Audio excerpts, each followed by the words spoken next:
आणि नेत्यांची बैठक मुंबईमध्ये पार पडली। सह्याद्री अतिथीगृहावर झालेल्या या बैठकीमध्ये सकल ओबीसी संघटनांनी आपली भूमिका मांडलेली आहे। यावेळेला या संघटनांच्या आणि नेत्यांच्या वतीने काही प्रमुख मागण्या करण्यात आलेल्या आहेत। 2 सप्टेंबरला सरकारने काढलेला शासन निर्णय ओबीसी आरक्षणाला धक्का लावणार आहे। हा निर्णय शासनाने रद्द करावा अशी मागणी काँग्रेस नेते विजय वडेट्टीवारांनी केलेली आहे। तर 10 ऑक्टोबरला सकल ओबीसी समाजाचा मोर्चा निघणारच अशी घोषणा देखील त्यांनी केली आहे। सर्व सकल ओबीसी महामोर्चानी ठरवलं आहे की 10 ऑक्टोबरचा मोर्चा काढायचा आणि जर काही मुख्यमंत्र्यांना आणि सरकारला विशेष करून जर वाटत असेल तर त्यांनी तो सकारात्मक निर्णय घ्यावा। 10 ऑक्टोबरपर्यंत मुदत आहे, पण मोर्चांची विनंती केली। आम्ही आता तो मोर्चा काढण्याचा निर्णय आमचा आहे, आम्ही घेतलेला आहे।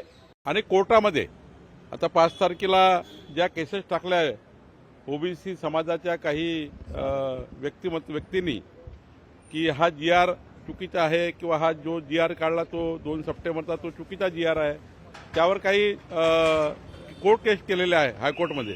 त्याचीही 5 तारखेला सुनावणी आहे। त्यामुळे आता कुठल्याही पद्धतीच्या GRला त्या ठिकाणी जी मागणी आहे GRच बदलला तसा वगैरे कोर्टामध्ये आता केस सुरू असल्यामुळं त्यामुळं अशी कुठली भूमिका आता करता येणार नाही। परंतु हे मात्र दक्षता घेता येईल, कोणतंही चुकीचं प्रमाणपत्र निघणार नाही। पण 10 तारखेचा मोर्चा जो ओबीसी संघटनांनी कॉल केला आहे तो मोर्चा मात्र परत घ्यावा। राज्याची पूर परिस्थितीचा विचार करून हा मोर्चा परत घ्यावा अशी विनंती माननीय मुख्यमंत्री महोदयांनी विजय वडेट्टीवार आणि सर्व शिष्टमंडळाला केली आहे। यावर मनोज जरांगेंनी नेमकं काय म्हटलंय आपण ते देखील पाहूया।